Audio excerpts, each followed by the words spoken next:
Jadi ceritanya nanti di menara itu tempat turunnya Nabi Isa.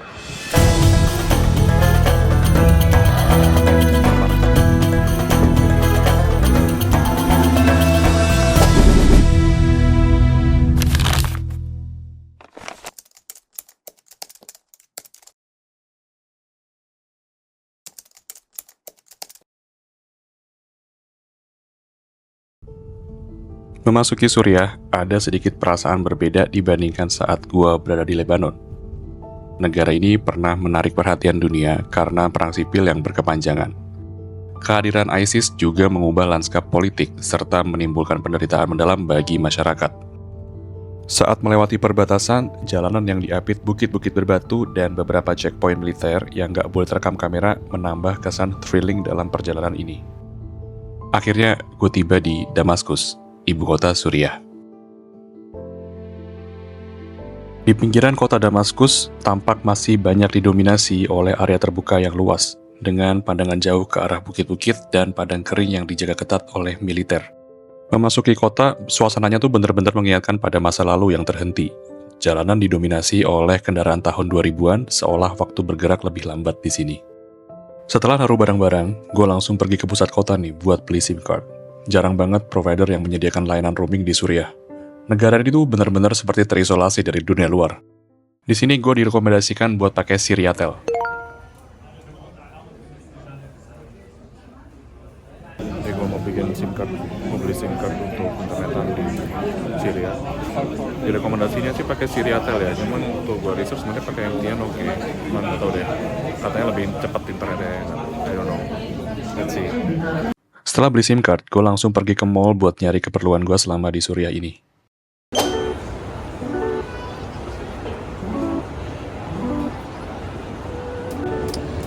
Kita nyampe di Sham City Center. Sham City Center ya namanya? Sham City Center. Mau beli apa, Ki? Mau beli apa? Mau beli apa? Oh, beli baju doang. Oke. Jadi ini ceritanya mall paling gede ya di Damaskus. Satu seri yang paling bagus, satu yang paling gede. Oke. Kalau melihat ada yang barang branded, that's a lie. Oke. Berarti brandnya memang brand lokal. Itu kan ada Adidas. Oh iya, berarti ini not actually Adidas. Kita buka lagi ya.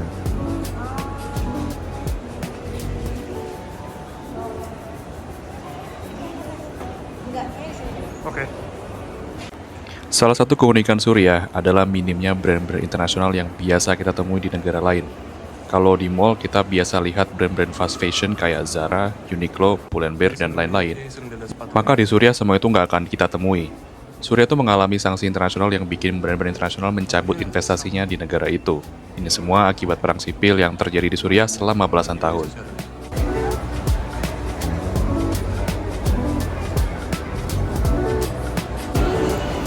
Masih di mall dan di sini nggak ada brand-brand luar. Ada sih brand Turki, makanan gitu. Tapi mostly kayak pakaian-pakaian gitu. Ya, ini ada di lantai yang ada food court-nya. Terus makanan-makanannya juga kayak apa tadi? Star Donut. Star Donut tuh kayak kopinya Dunkin Donut gitu loh. Apalagi ya? Itu kayaknya yang halal guys itu nggak ada yang banget. Tapi Hungry Bunny kayaknya tuh lumayan ini. Pernah ini ya? Kayaknya pernah diaman ya. Tuh.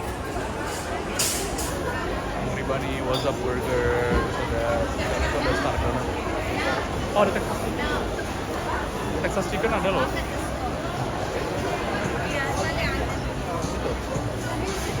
Jadi mallnya begitu.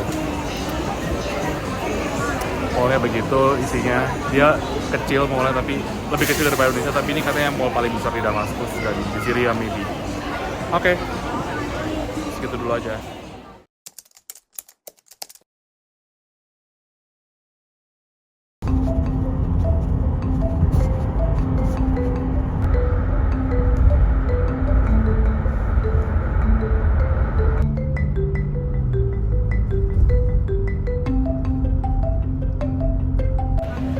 Ya, ada satu jalan pemandangan Damaskus, suasana Damaskus di sore hari. Terus ini tuh ada kayak supermarket gitu loh, supermarket kecil. Ini es krim ini menarik banget ya. Nih, es krim pistachio, oh my god, should I try? Tapi gue nggak bawa dompet.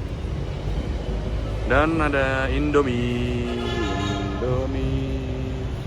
seleraku, Indomie. Oh my god, that's cheese.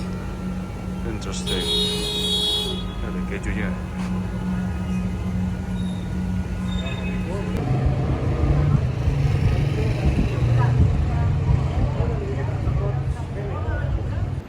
Jadi ini gue lagi ada di sekitar Champs-Élysées.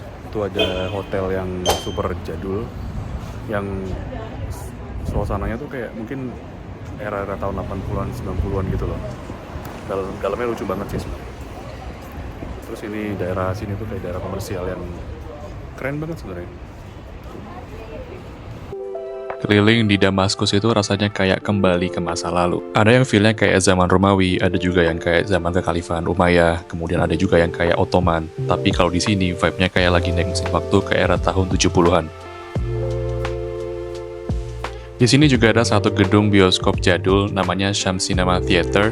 Dan gue juga baru tahu kalau ternyata event internasional seperti Damaskus International Film Festival itu diselenggarakan di tempat ini. Sayangnya tempat ini waktu itu lagi ditutup, jadi gue nggak bisa ngintip dalamnya seperti apa. Padahal penasaran banget. Menurut gue, Damaskus adalah sebuah kota yang sangat menarik. Karena di sini tuh kita bisa melihat kehidupan masyarakat yang vibrant berada di antara bangunan-bangunan yang terpengaruh oleh arsitektur dari berbagai zaman. Sebelum pulang, gue akan mendatangi sebuah bakery yang jual bermacam-macam dessert khas Suriah. Terus gue akan mampir ke sebuah kedai sayur dan buah. Di sini tuh gue baru sadar kalau Suriah tuh ternyata surga buat yang doyan makan loh.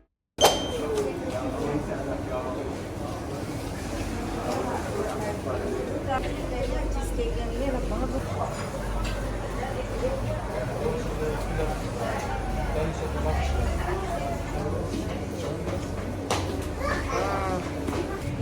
Ini buah-buahan di Syria.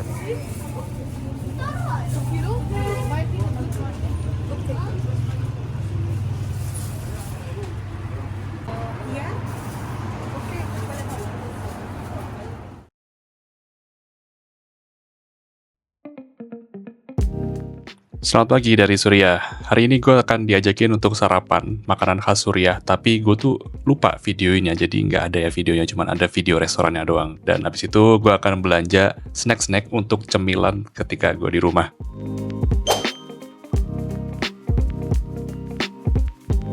Nah, kali ini gue lagi ada di sebuah mall yang lokasinya ada di area elitnya Damaskus, namanya Malki. Sebelum akhirnya gue tuh belanja jajanan, gue tuh sarapan dulu di restoran ini nih. Restoran ini tuh punya tempat yang enak banget buat nongkrong karena itu chill banget di sini. Tapi sayangnya gue tuh sama sekali nggak ngerekam makanannya, entah kenapa. Ya, ini lagi di supermarket. Akhirnya masuk juga ke supermarket di Syria, di Damaskus. Terus kita lihat-lihat produknya ada apa aja.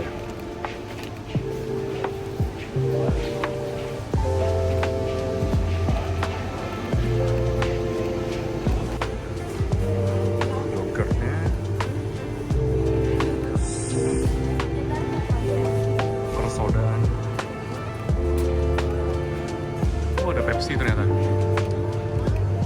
7-Up. Ini kayaknya yang lokal nih, ini Coca-Cola lokal. Ini di bagian cemilan-cemilan ya. Ada mungkin apa ini?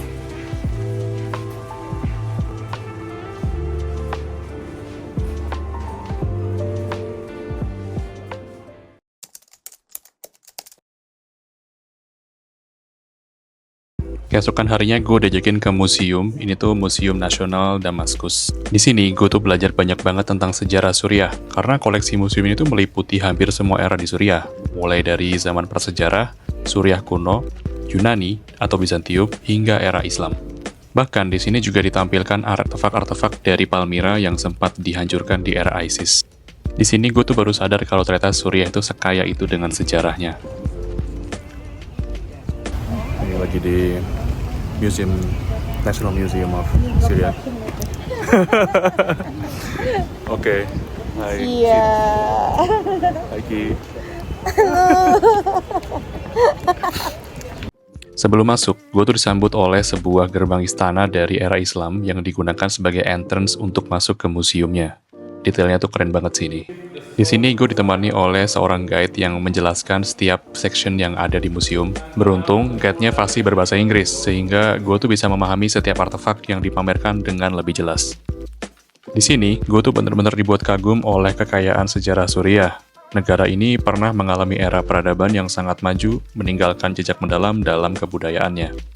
Dengan posisi yang strategis dan tanah yang subur, Suriah menjadi magnet bagi manusia sepanjang sejarah, sebagai tempat tinggal, pusat perdagangan, sekaligus titik pertemuan budaya dunia.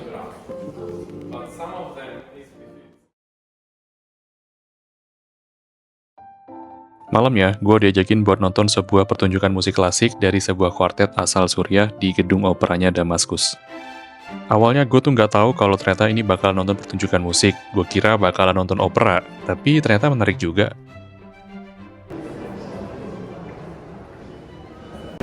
Ya, ini mau nonton opera. Aduh. Lagi di Opera House Damaskus. Kita mau nonton pertunjukan apa? Memasuki ruangan pertunjukannya, ternyata ini adalah pertunjukan resital dari Amara Quartet. Quartet ini akan memainkan musik-musik karya Franz Schubert. Nanti di akhir video, gue akan menunjukkan seperti apa ya. Besoknya gue akan pergi ke tempat yang dikabarkan akan menjadi tempat turunnya Nabi Isa di akhir zaman kelak. Nantikan di episode berikutnya ya. Oh ya, sebelumnya silakan menikmati pertunjukan dari Amara Quartet ini.